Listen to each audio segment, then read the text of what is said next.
2026, 2011, 2016, 2021 একুশের রাজনৈতিক প্রেক্ষাপট, মানুষের সামাজিক অবস্থার পরিবর্তন, আর 26 সালের আজকের রাজনৈতিক প্রেক্ষাপট, তার মধ্যে অনেক বিস্তর ব্যবধান রয়েছে।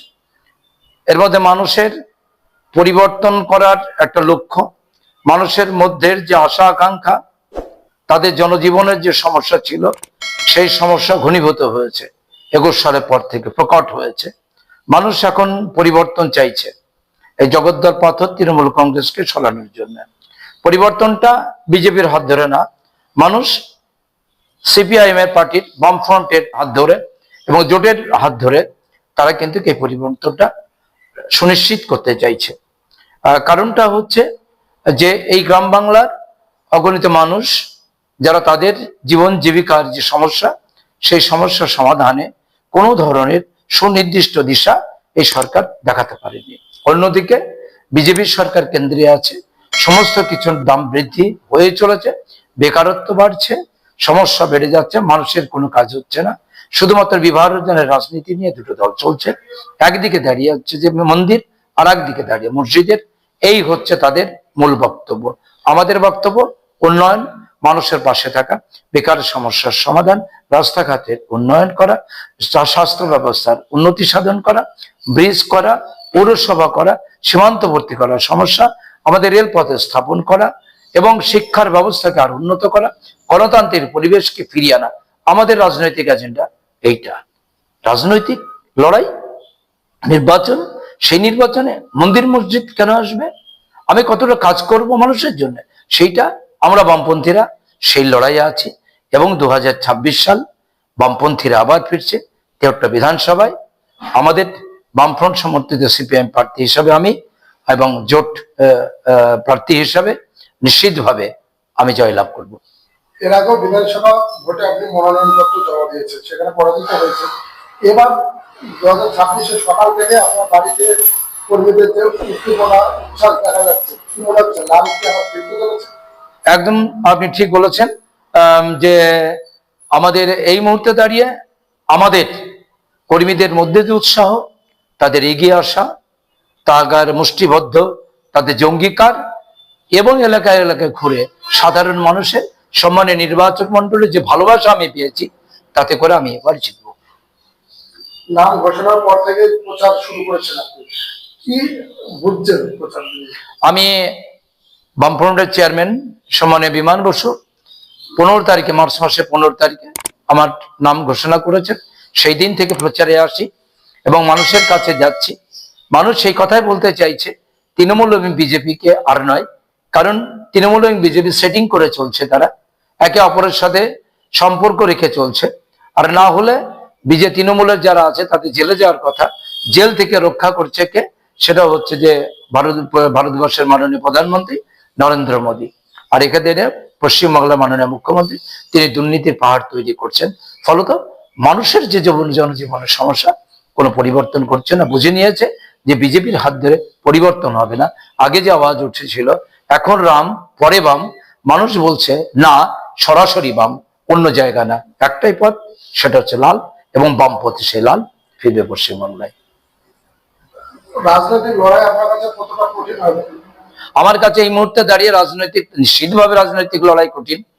কারণটা হচ্ছে দুটো প্রতিপক্ষ, একটা হচ্ছে কেন্দ্রের সরকার, একটা রাজ্যের সরকার আছে, তাদের সঙ্গে মাফিয়ারা আছে এবং প্রশাসনে একটা যুক্ত আছে। অর্থনৈতিক দিক থেকে তারা স্বাবলম্বী এবং বিভিন্ন জায়গা থেকে প্রচুর পরিমাণ টাকা পয়সা তারা পাচ্ছে। কিন্তু আমরা যারা আছি গরিবের পার্টি, আমরা যারা করে মানুষের কাছ থেকে চেয়ে চিনতে যা পাচ্ছি, সেইটা নিয়ে আমরা লড়াই আছি। সেই জন্য দাঁড়িয়ে আমার লড়াইটা নিশ্চিতভাবে শক্ত, কিন্তু আমি সেখানে জিতবো। কারণ শক্ত মাটিকে ভেদ করে কিভাবে লড়াইটা করতে হয়, সামনের প্রতিরোধের যে প্রাচীর, সে প্রাচীর কি করে ভাঙতে হয় আমরা বামপন্থীরা জানি। সেই জন্য আমাদের কাছে অর্থ না থাকলেও আমাদের কাছে জনবল আছে, মানুষ আছে, সম্মানীয় নির্বাচক মন্ডলী আছে। অতএব সম্পূর্ণভাবেই সমস্ত যারা আছে, অন্য বিরোধী দলগুলো যারা দিয়েছেন, তারা প্রত্যেকে আমার প্রতিপক্ষ। এবং তাদেরকে সমস্ত এই যারা বিরোধী দল আছে, নীতিহীন, আদর্শ ভ্রষ্ট যারা আছে, যে রাজনৈতিক দলগুলো, তাদেরকে প্রতিহত করে আমাদের এখানে লাল ঝান্ডার যে প্রার্থী, সে লাল ঝান্ডার প্রার্থী হিসাবে আমি, জোটের প্রার্থী হিসাবে আমি সুবোধ বিশ্বাস নিশ্চিতভাবে আমাদের 73 বিধানসভা, 78 73 বিধানসভা, এই বিধানসভা আমাদের গর্বের, এই বিধানসভার মানুষ আমাদের অত্যন্ত সম্মানের।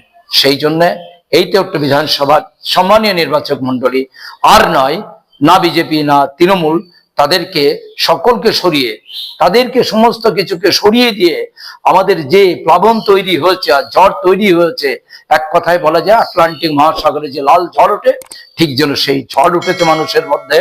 একটাই কথা গ্রাম বাংলার সর্বস্তরে দাঁড়িয়ে, আর বিজেপি তৃণমূল নয়, আমরা আবার সেই সরকারকে চাই, বামফ্রন্ট সরকার, যারা আমাদের অধিকার প্রতিষ্ঠিত করেছিল, কথা বলার অধিকার দিয়েছিল, স্বাধীনভাবে চলার অধিকার দিয়েছিল, বেকারদের কর্মসংস্থান প্রশ্নে আমাদেরকে সহযোগিতা করেছিল, সীমান্ত সমস্যার সমাধানে দাঁড়িয়ে ও অগ্রণী ভূমিকা সেদিনও আমরা করেছিলাম, আজও আমরা করি। আর আমরাই সততার প্রতীক। আমাদেরকে বলতে পারে না বলে যে সিপিএম এর নেতারা যারা আছে তারা দুর্নীতিগ্রস্ত, আমাদের এইটাই মূলধন। আমাদের এই নেতাদের নামে কখনো তার সমন জারি হয় না। আমরা সেই পার্টি, তার নাম ভারতের কমিউনিস্ট পার্টি মার্ক্সবাদী, সিপিআইএম, তার প্রার্থী, গর্বিত আমি, জিতবো। তেহট্টে আপনার রাজনৈতিক লড়াইটা কার সঙ্গে? 73 ক্ষেত্রে প্রতিপক্ষ বলতে বিজেপি এবং তৃণমূল দুজনকে আমি প্রতিপক্ষ হিসাবে লড়াইটা করছি। কাউকে আমি ছোট আকারে নিচ্ছি না। আমি জানি এরা আমাদের শত্রু। কারণটা হচ্ছে এদের ছলের অভাব হয় না। এদের যত রাজনৈতিক দিন এগিয়ে আসবে, ওরা টাকা পয়সা দেবে ভোটারদেরকে, ওরা বলবে মন্দির মসজিদের কথা বলবে, বলবে যে এখানে দাঁড়িয়ে মুসলিম ভাগ হও, হিন্দু ভাগ হও, এই কাজটা করবে। সতর্ক থাকতে হচ্ছে, ভীষণভাবে সতর্ক থাকতে হচ্ছে, কারণ এটা এরা করবে। কিন্তু মানুষ এটা বুঝে গিয়েছে, আর মন্দির মসজিদে মানুষের সমস্যার সমাধান হবে না। মানুষ তাদের পেটের খাবার চায়, রুটি চায়, বেকাররা তাদের কাজ চাই। আজকের দিনে দাঁড়িয়ে আমাদের লড়াই সেখানে মানুষের লড়াইয়ে সামিল হয়েছে। ফলত আমার প্রতিপক্ষ যারা রয়েছে বিজেপি এবং তৃণমূল, সঙ্গে অন্য দল, প্রত্যেকে আমার প্রতিপক্ষ। মূল প্রতিপক্ষ হিসাবে যারা এই দুজনকে বলেছি, নিশ্চিতভাবে তাদেরকে হারাবেই মানুষ। সেইভাবে মানুষ আজ তৈরি হয়েছে। আজকে মনোনয়ন পত্র জমা দিতে পরিবারের লোক যাচ্ছেন? একদম আজ যাবে। কারণ এই শুভ মুহূর্তে দাঁড়িয়ে শুধু আমার পরিবার না, আমাদের 73 বিধানসভার এলাকার সমস্ত পরিবারই আজকে অংশগ্রহণ করবে।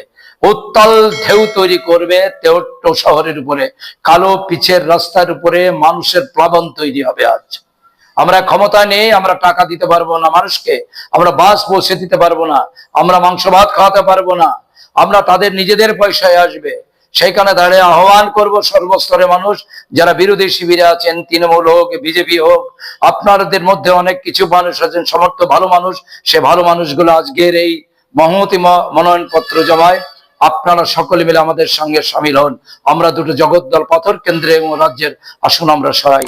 আমরা আমাদের অধিকারটা বুঝে নিতে চাই। অধিকার বুঝে নেওয়ার যে লড়াই, তার জন্য যে আজকে মনোনয়ন পত্র, এই শুভ মুহূর্তে দাঁড়িয়ে উত্তাল এই তরঙ্গ তৈরি হবে। প্রখর রোদ থাকবে, তখন টনটনে রোদ থাকবে মাথার উপরে, টনটনে রোদের উপরে মাথার রোদ আমরা একদম চৌচির করে দিয়ে, এই রৌদ্রকে চৌচির করে দিয়ে কালো পিচের রাস্তাকে আমরা কাঁপাতে কাঁপাতে কিন্তু আমরা প্রবেশ করে তেহট্ট মহকুমার সদর দপ্তরে আমরা যাব। অসংখ্য হাজার হাজার মানুষ আমাদের সঙ্গে যাবো। আরো মানুষদেরকে আহ্বান করে আসুন, আসুন আমাদের সঙ্গে আসুন। সুবোধ বিশ্বাস বিক্রি হবে না, একথা বলতে পারি আপনাদের। সুবোধ বিশ্বাস কত রাজনৈতিক বিচ্যুতি ঘটবে না, থাকবে আপনাদের সঙ্গে, প্রতিশ্রুতি দিলাম। আসুন আজকের মনোনয়ন পত্রে একসাথে যাই। যদি এখনও আমাদের খবরের দর্পণ চ্যানেলটি সাবস্ক্রাইব না করে থাকেন, তাহলে এখনই সাবস্ক্রাইব করুন, সঙ্গে বেল বাটনটি ক্লিক করুন আর পেয়ে যান সব খবরের দ্রুত ভিডিও আপডেট।